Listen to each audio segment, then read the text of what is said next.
I'm Daniela Pierre-Bravo, Know Your Values Millennial Ambassador. I'm joined by Lauren Leader, CEO of All In Together, for a new segment we're calling Equal Value, shining a light on stories of gender equity and equal representation.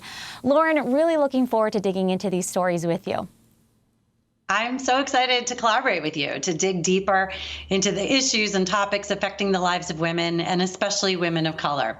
Every week, Equal Value will fill in missing perspectives, experiences, and voices.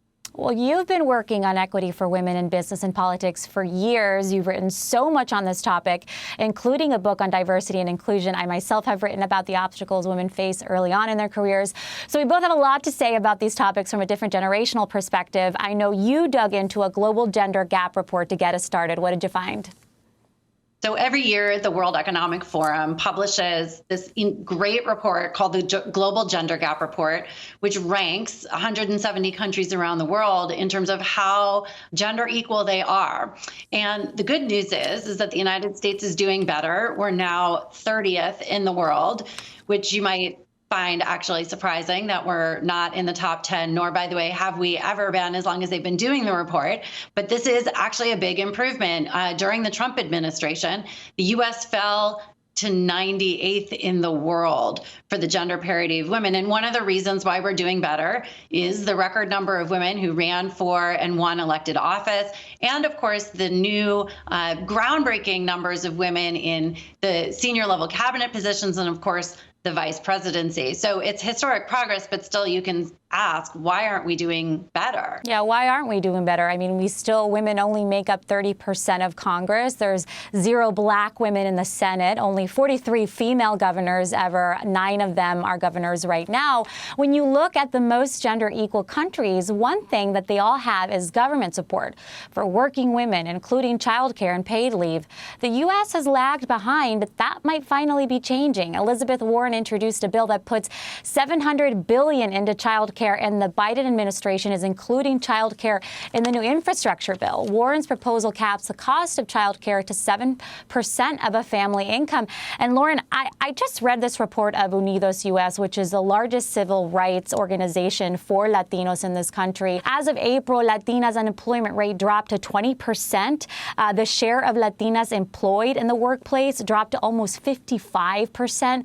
When you think about Latinas in the country, you know, a lot of them aren't working from home. So if they have kids at home, they have very few options. Absolutely. And the fact is the United States has lagged behind the rest of the world. I mean, the thing that all of those countries that are ahead of us on the gender equity rankings have in common is that they have for decades invested in the infrastructure that is required for women to work. And that, of course, means affordable childcare. It means paid leave, all of the things that the U.S. has really neglected. And one of the things that clearly the pandemic has laid bare is just how few support women have and the impossible choices that we set women up for. Well, I mean, and then there's the equation of young women. You know, at Know Your Value, we always talk about the long runway that women have in their careers. But I hear so much anxiety from young women when they're thinking about having kids, and there is really very few safety nets in which they can ground themselves on. And I know that the New York Times recently came out with this report on this conundrum of young women and ambition. What was so fascinating about this new study that the New York Times just did that looked at young women in high school and college, and asked them both about their ambition, but then also how they see the path forward in terms of their careers. So interesting. Highly ambitious, see a world full of possibility. They've come of age with role models, women like Hillary Clinton breaking the black ceiling and we're coming close. Kamala Harris as vice president, these sort of galvanizing role models for them. And yet they're also so clear-eyed about the reality of challenges in terms of both racial and gender justice. You know, they've come of age during the Black Lives Matter movement. They're very clear-eyed about the challenges ahead. You know, I see this even with my own young daughter. My children are African American. My daughter has grown up in this world of, you know, finally in a meaningful way exposing and talking about racial injustice, and she can't understand it. And for her, and I think for so many young women, it is galvanizing. And the last thing that I'll share about this report, which is so great, is that more young women are politically active. And this is a game changer, Daniela, because until we have this combination of clarity and action, we won't make progress. You know, I write about millennials a lot, but I look at this Generation Z that's coming up, that's 24 years and younger right now. I mean, they are going to have a very low threshold and patience for gender and race inequality. And I think that this is just the beginning. There's so much to be reckoned with.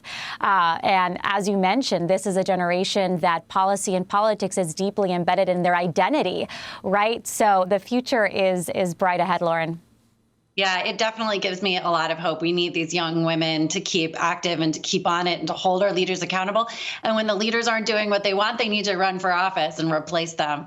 So we want to hear from all of you about these issues. We'd love for you to tweet at us using the hashtag equal value. Tell us what you think about the most important issues facing women and women of color today. We want to hear from you. How can we create a more equal society?